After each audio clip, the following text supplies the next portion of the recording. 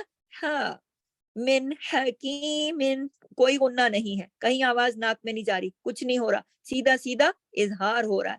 من نون کی آواز کو پورا ناک واک میں نہیں جا رہی، آدھی غائب نہیں ہو رہی، من پوری اظہار کے ساتھ، اس کو کہتے ہیں اظہار ہلکی، کیونکہ نون ساکن کے بعد ورڈ آ گیا ہاں، اور ہاں کیا ہے؟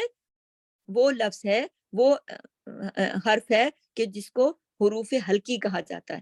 یہ 6 حروف ہلکی جہاں کہیں بھی آئیں گے نون ساکن اور تنوین کے بعد تو وہاں اظہار ہلکی ہوگا۔ نیکسٹ مثال دیکھیے، من عذاب، من عذاب میں کیوں ہم نے اظہار کیا؟ عین بھی تو حروف ہلکی میں آتا ہے نا۔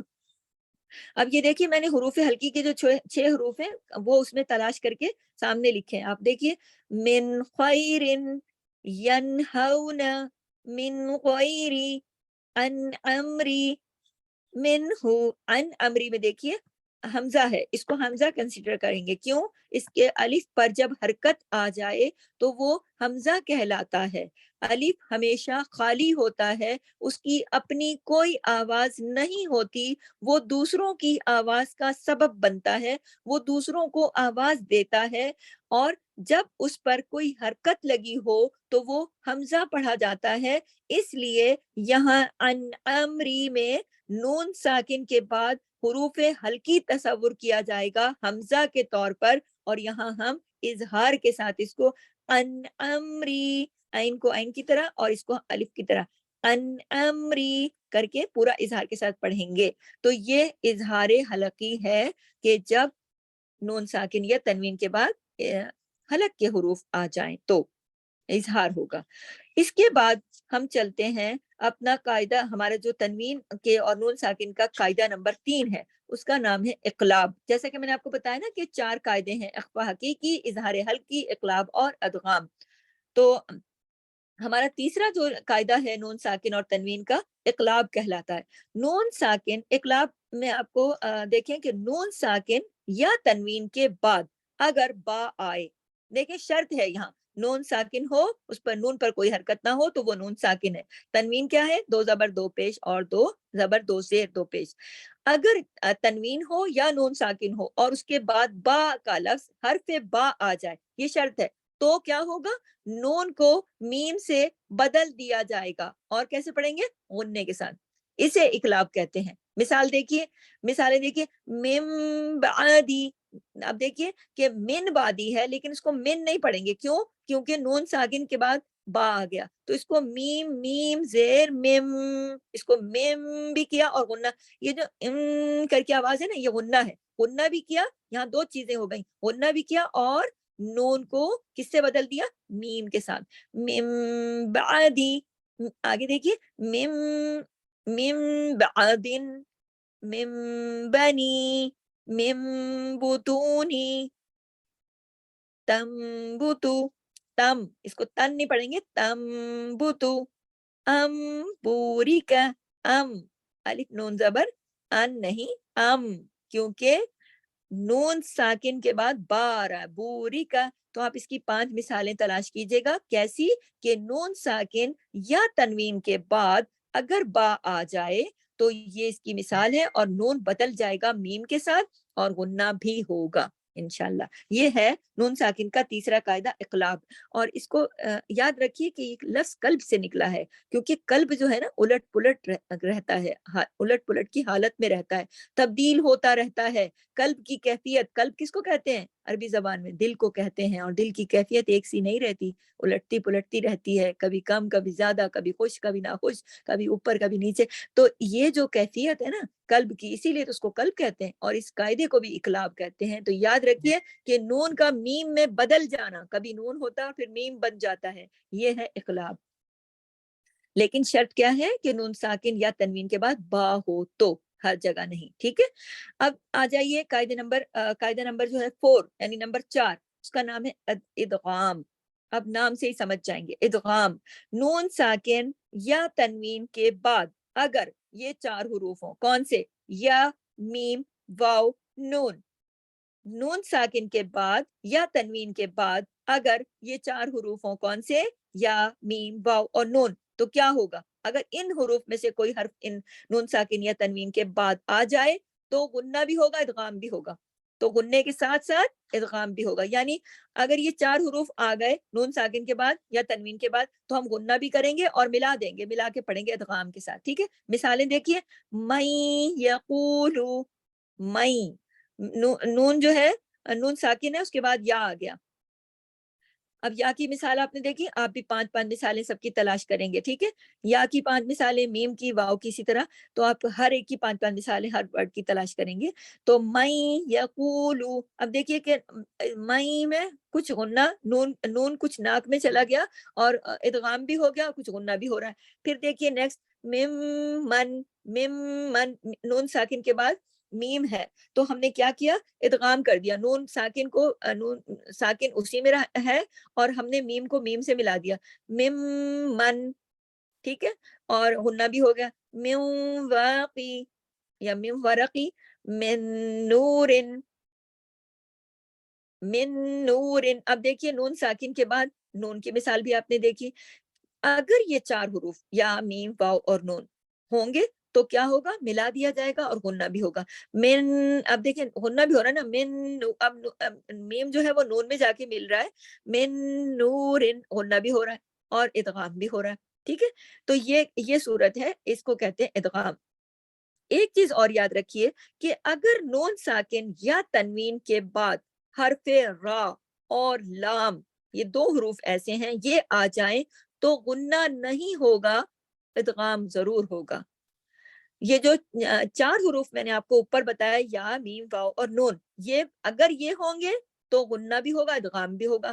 لیکن اگر را اور لام یہ 2 حروف آ جائیں نون ساکن یا تنوین کے بعد تو ادغام تو ہوگا، ملیں گے تو، لیکن غنہ نہیں ہوگا. اس کی مثالیں دیکھ لیں. مر ربک، مر ربکا. اب دیکھیں نون ساکن کے بعد را ہے تو ہم نے مر ربکا، ہم نے سختی سے میم کو را کے ساتھ جوڑ دیا، نون کو بیچ میں سے نہیں بولا ہی نہیں، نون کی آواز غائب ہو گئی. مر ربکا، کیوں؟ میم کے ساتھ یہاں ادغام ہو گیا لیکن غنہ نہیں ہے نا. اگر غنہ دکھائیں گے تو نون کی آواز کہیں نہ کہیں آئے گی. تو سوری، تو اس میں ہم نے کیا کیا، ادغام کیا، غنہ نہیں. مر رسول، اب اس میں بھی دیکھیں ادغام ہے، غنہ نہیں. ثمرۃ رزقا، ثمرۃ رزقا، ادغام ہے، غنہ نہیں. آپ ایک لفظ یاد رکھیے، یرملون. ٹھیک ہے، ایک لفظ ہے، اس کو لکھ کے اپنے پاس محفوظ کیجئے جو آپ کو اس کی یاد دلائے گا. یرملون، یرملون کے اندر یہ 6 کے 6 حروف موجود ہیں. کون سے 6 حروف؟ 4 حروف جو میں نے پہلے بتائے، یا میم واو نون، اور پھر آخر میں جو میں نے 2 حروف بتایا آپ کو، را اور لام. اب فرق صرف کیا ہے کہ 4 حروف کے ساتھ غنہ بھی ہے، ادغام تو دونوں میں ہوگا لیکن 4 حروف کے ساتھ غنہ بھی ہے، اور 2 حروف جو ہے را اور لام، ادغام تو ان میں بھی ہوگا لیکن غنہ نہیں ہوگا. تو لفظ یرملون جو ہے وہ ادغام کے لیے یاد رکھیے، حروف را اور لام میں ادغام ہوگا، غنہ نہیں. باقی 4 حروف میں غنہ بھی اور ادغام بھی ہوگا، یعنی مل کر بھی پڑھے جائیں گے اور غنے کے ساتھ پڑھے جائیں گے. تو یہ ہمارا نون ساکن یا تنوین کا چوتھا قاعدہ ہے. تو اس طرح سے ہمارا نون ساکن اور تنوین کے قواعد کا جائزہ یہاں پورا ہوا، اور اس کا یہ جو ہم نے مختصر سا ایک جائزہ لیا ہے، آپ اسے دوبارہ سنیے گا، لکھیے گا ان سارے رولز کو، اور ان سارے رولز کے جو تقاضے ہیں اس کے مطابق اور ان کی مثالوں کی جو شرائط ہیں اس کے مطابق 5 مثالیں تلاش کیجئے اور لکھیے تاکہ آپ کا علم پختہ ہو جائے. اسی کے ساتھ اجازت چاہتی ہوں، زندگی رہی تو پھر ملیں گے انشاءاللہ. سبحانک اللہم و بحمدک، نشہد ان لا الہ الا انت، نستغفرک و نتوب الیک. السلام علیکم ورحمۃ اللہ وبرکاتہ. جزاک اللہ خیر.